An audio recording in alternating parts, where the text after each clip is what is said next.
Listen to the 48 Hours podcast for shocking murder cases and compelling real-life dramas from one of television's most watched true crime shows. Go behind the scenes of each episode with award-winning CBS News correspondents and producers in Postmortem, a weekly deep dive. Listen to 48 Hours wherever you get your podcasts.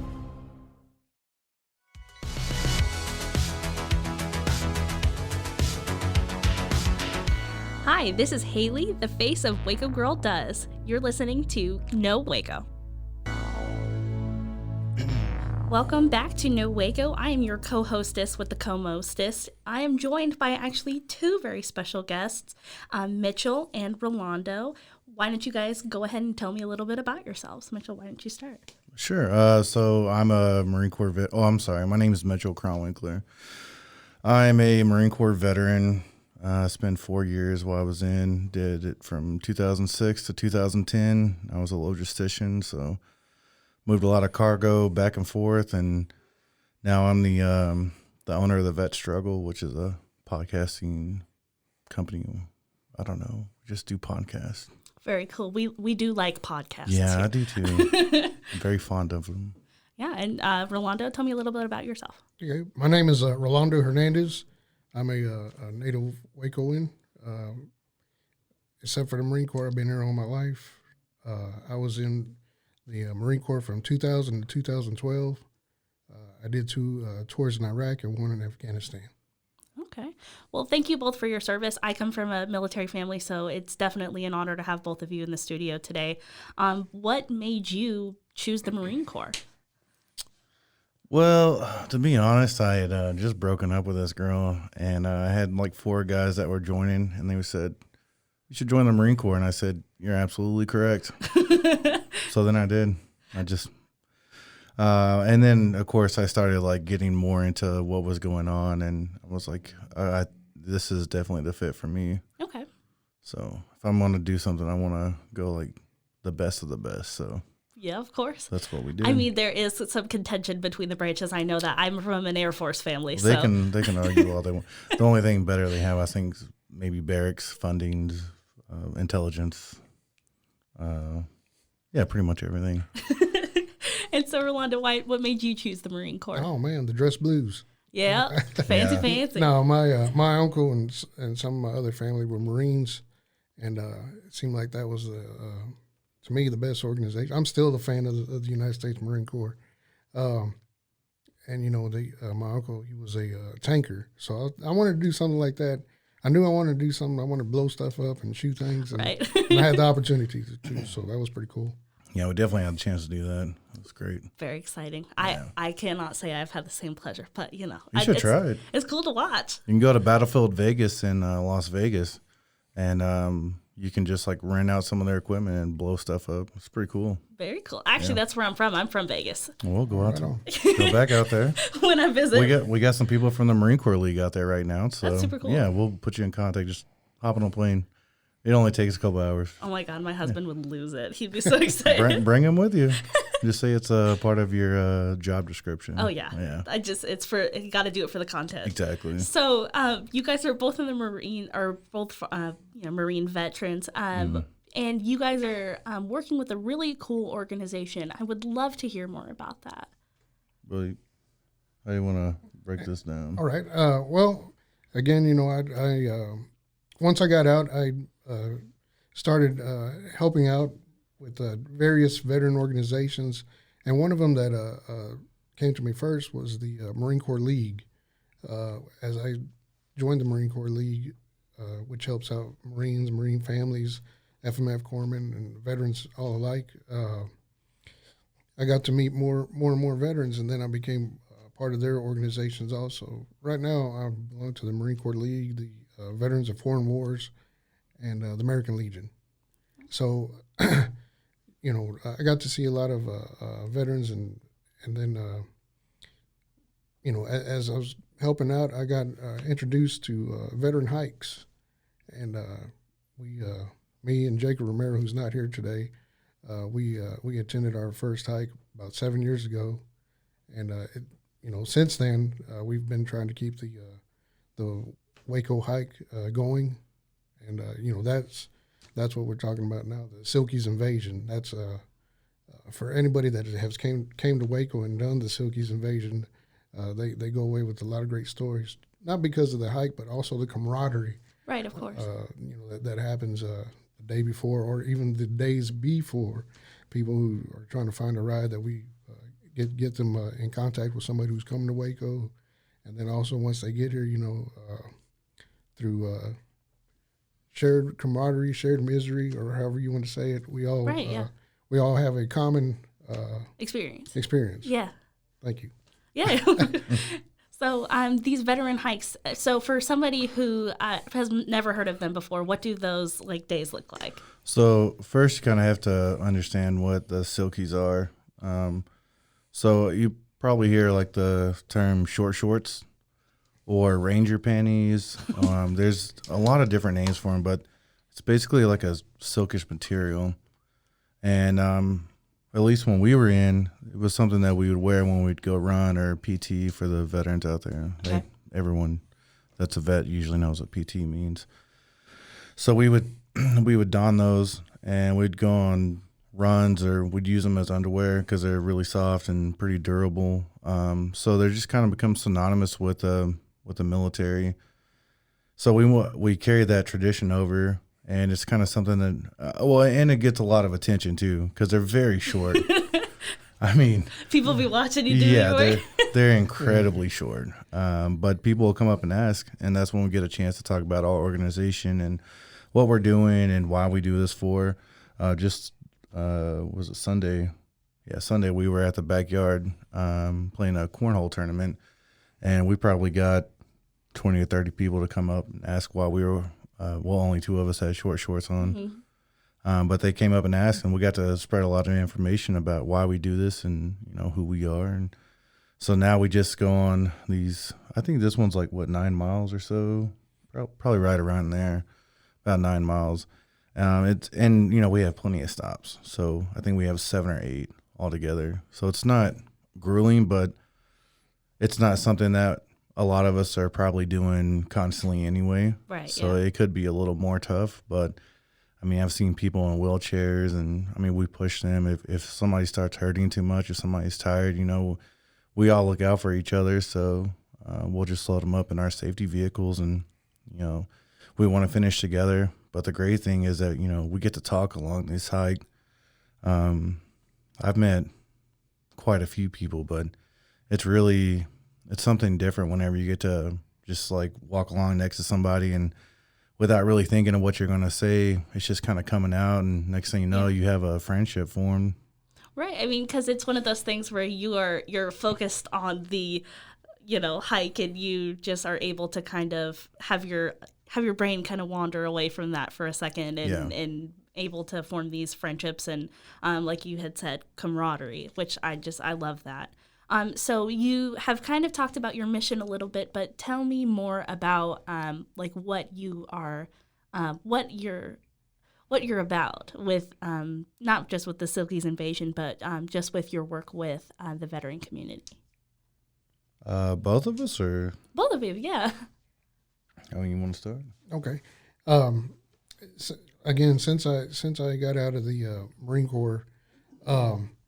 Things that I've been involved with, not just here, but,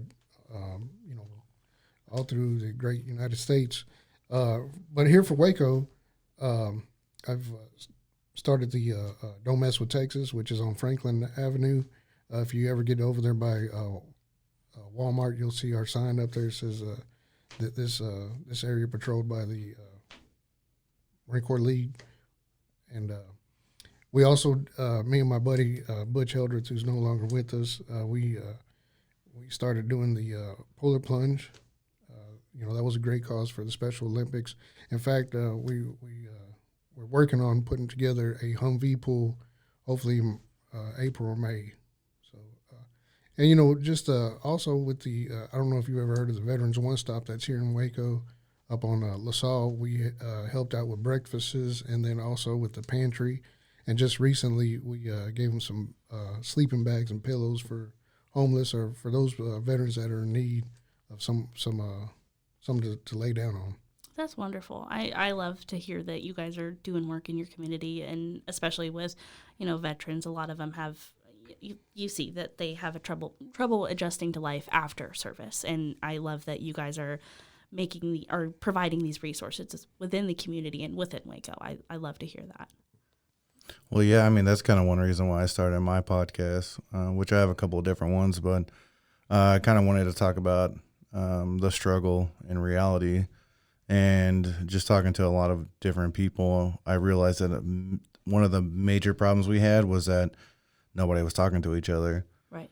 So I was hoping that, if I could just find one or two people that wanted to share their stories, that other people who could see similarities in their stories compared to theirs, like my guests compared to themselves, and maybe they would want to start reaching out more and start doing more things, which is one of the reasons why we do this Silkies Invasion, is because this is an organization for all of us to get together, kind of out in the elements. We're not really sure what the weather's going to be like for this one because it keeps fluctuating so much, but we've been in cold, rain, hot. I mean, we've been in all the different elements, but it's a little part of that uncomfortableness that really helps us when it comes to, there's most of our stories from, I think, the military, over half are probably going to be about how uncomfortable a situation was. Right. So that's kind of where we're making happen again. Sorry. You good? Oh. And so I had read a little bit on your website, and then also looked into your podcast. And I love that you guys are trying to break the stigma around mental health within the veteran community. So what made you want to explore that more and start talking about it, if you're comfortable sharing? Oh, yeah. No, I tell this story. I'm sure any of the people that listen to my podcast have heard. I was going to Baylor. And I'm 10 hours away from graduating still, but I had a restraining order on me for a couple of years because I tried killing myself in an apartment complex not too far away from there. And I went to this acute psychiatric ward that we have for the veterans at the VA, and I was just listening to all these other people talk and that were there. And these people they were maybe, give or take 5 years apart from me, so younger or older. Mm-hmm. And I was just like, this is stupid. All we have to do is talk to one another, and we probably wouldn't end up in here. So I, whenever I got out, I still had to kind of get my life together because I was evicted. I lost probably 80 to 90% of my stuff. I wasn't allowed at Baylor anymore, so I couldn't finish my degree. Couldn't go get a job. It was just pretty much my rock bottom. And luckily I had a friend that took me in, and it was probably one of the best things that ever happened to me because, now I get to, we actually met at MCC years ago, like 15? Yeah. Probably like 15, 16. And then I joined the Marine Corps League after he did. So we've been working together for years at this point, but I try to go to all the events that the Marine Corps League has, and we try sharing everything that we can that's going to be veteran oriented because, I wouldn't say like veterans are all of my life, but it's a family. Right, It's not, I don't look at you as just somebody that's there. I still try to look at you as, a family, but you also have, cousins or brothers and sisters that you don't get along with. That's going to happen. Right, yeah. But that's just, that's why we try to compare it to a family. Well, yeah, and like you guys were saying earlier, that you guys all have this common experience. No, like across what jobs you were doing in the military, you all have that kind of base experience, and you have common ground with so many people. And I like I said, this is very close to my heart, especially with the work you're doing. It's not my story to tell, but it happens to everybody, and so many vets struggle with their mental health, and I love that you are trying to break the stigma and talking about it more and hosting these events to kind of get the word out, to get people talking about it. So as far as this event goes, tell me a little bit about it. Where is it? What time it is? Yeah, just give me the details. You want to? All right. Well, March the 4th. I don't want to take up all the time or anything. March 4th, we're having a pre-hike there at the Waco Tx. It will start around 6 o'clock. They'll have axe throwing.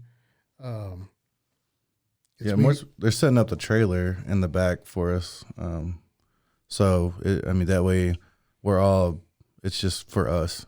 Okay. So, or anyone that wants to be a part of the event. Very cool. Okay. And you said that's at Waco Axe Club? Yes, Waco Tx. And then we'll also have karaoke. And then at 7 p.m., 1900, we will have the military order. The Devil Dogs will be doing a toast to the Battle of Iwo Jima. And, for there, it'll be a great time that night. There are contests for best duets, best synchronized and singing group, and best 1,000 Miles by Miss Carlton, singing and choreography. So if you would like to come out, please come out, check it out, see what we're doing there. The 5th, we will be at Brotherwell in the morning. We will be there at 8 o'clock. People can join us at 8 o'clock if they want to, but we'll be setting up tents, tables. I believe there may be some breakfast. I'm not sure yet. But we will have the Waco Jeep will be helping us through our hike, doing a road security. Also, the American Legion Riders have asked to do security for us. Also, the Waco or the Hewitt Elks, they will be out there. Also, the Marine Corps League, the Women's Veterans Auxiliary will be out there to help see us off in the morning. I don't know if your buddy from 254 Workout. Well, we got a lot of good sponsors. Yeah, it sounds like 254 Fitness sponsored us. L3 Harris, the Elks Lodge. Who else? And the Duty family, Mr. Rowland's family. So we should be a good time out there. Again, we will be making constant stops so everybody gets their legs and their breath back to them. I think the first stop will be at the Doris Miller. The YMCA? Yes. Yeah. Yeah. Well, more specifically, the statue, so we can. Oh my God. that'll be one of our group pictures right in front of that. But it's a good time to readjust any of your packs. If you need to, if you want to bring a thicker pair of socks, bring more socks. We always recommend bringing at least 2 pairs of socks because they get pretty wet throughout the event. So, right. And if you have wet socks, you'll just have blistering feet. You definitely don't want that. What's like the backpacking tip where you duct tape your heels and stuff to keep them from chafing? You can bring tape, you can bring powder, you can bring lotion. I always bring Boudreaux's butt paste. Now, these are the tips we need. Okay. I made a mistake one time. I went to the store, to the 99 cents or the Dollar Tree, Dollar Tree, and there was some lotion. Now lotions works just as good as powder. Maybe it's an instant fix for any rubs. But I was like, well, this lotion has aspirin in it, so it seems like it's in the name, so it should be good. Well, later on that evening, at the very end where the chafing was getting unbearable, I put this cream on, this lotion, and man, it burned. Oh my goodness! Come to find out, aspirin cream is not, to your nether regions, it's not friendly. See, like I said, we're getting all the good tips here. But I toughed it out. I cried a little bit. I laughed a little bit, and then when I got back there, my wife's like, "Are you crying?" I said, "No, man, I'm not crying." Then when I told her the story, she goes, "What are you doing?" I said, "It had aspirin in the name." Yeah. Oh man. Oh well, I'm so excited for your event, and like I said, I'm excited to experience the camaraderie that you guys have talked about in this podcast. Where can the viewers and listeners find you guys? Find more information? Well, I would say that if you want constant, up-to-date information, for sure, the Facebook group, it's the Silkies Invasion of Waco. It will be the best place to go. Now, you can go to thevetstruggle.com/Silkies Invasion and register up through there. Sometimes it takes us a little while to get out to that too, because this is something that, we all have jobs that we're doing on the just day to day anyway. So I try to get back to everybody as much as possible. But email us at silkiesinvasion@gmail.com is another good way. So, and if anybody's wondering how to spell Silkies, it's Silkies. We get a lot of confusion even from veterans because I don't think everybody calls them Silkies. So right. Yeah, it gets kind of weird. But I think the Facebook group's probably like the best way to kind of keep track and see what we're doing. And if you want to join us in the middle of the hike, you can follow us through there because we'll probably keep it live updated as we're hiking that day. You can jump in anytime you want. You can jump out anytime you want. So if you can only be there from 8 to 12, then at 12 you can leave and just let us know so we have accountability so you don't, we're not just losing looking for people. you. Yeah. Well, I've had such a great time talking to you guys. Like I said, it's a huge honor. Thank you for your service and for your continued service in the community. At the end of every podcast, I always like to ask, what is one thing that you would like Waco to know about you and know about what you're doing? You want to? Well, a lot of times people do have questions pertaining to military or veterans and stuff. And not a lot of people know my name, but they know my face. They know the beard. Mm-hmm. My name is Rolando Hernandez, and I'm, again, with a lot of veteran organizations. And believe it or not, I'm real easy to talk to. Yeah, I think they'll be able to hear that on the podcast. Yeah, I would agree. And what would you like Waco to know about you, Mitchell? Well, I come from Mahia, so I don't want anyone to ever hold that against me. But if I really had something to say, I would really hope that people started tuning into the Vet Struggle or the Vets of Entrepreneurship, which are two of my podcasts, because we have some really good stories coming, and we have some people that are more influential in the community about to come on. And I think that with a mixture of people who are more well-known and people who aren't well-known, they're going to be able to determine somewhere, what maybe an average day in the life of a veteran could be or why people join. But I think that at least for the veteran community, it could help their quality of life. Right, and that's our overall mission, is to improve the quality of life. So with my podcast, I don't care if I ever get wealthy. Of course it would be nice, but I'm never going to sell myself out because the veterans are my number one. They'll be my everything from here on out. If it wasn't for all the veterans I've met in my life, if it wasn't for the people that I served with, I probably wouldn't be here. I don't know where I would be, but I'm pretty happy and content right now where I'm at. Well, I wish, of course, we had more money to do more stuff. Yeah. Well, I'm certainly glad you're here, both of you, and thank you so much for joining me. And keep an eye out for Mitchell and Rolando in the community, and hopefully we will see you at the Silkies Invasion. Yeah, you'll see me with the shortest shorts out of anybody. Oh, can't wait. Hands down. This has been Hailey. I'm signing off. Tune in every Friday for all of the events and activities. Now that you know Waco, just go. Go, Waco!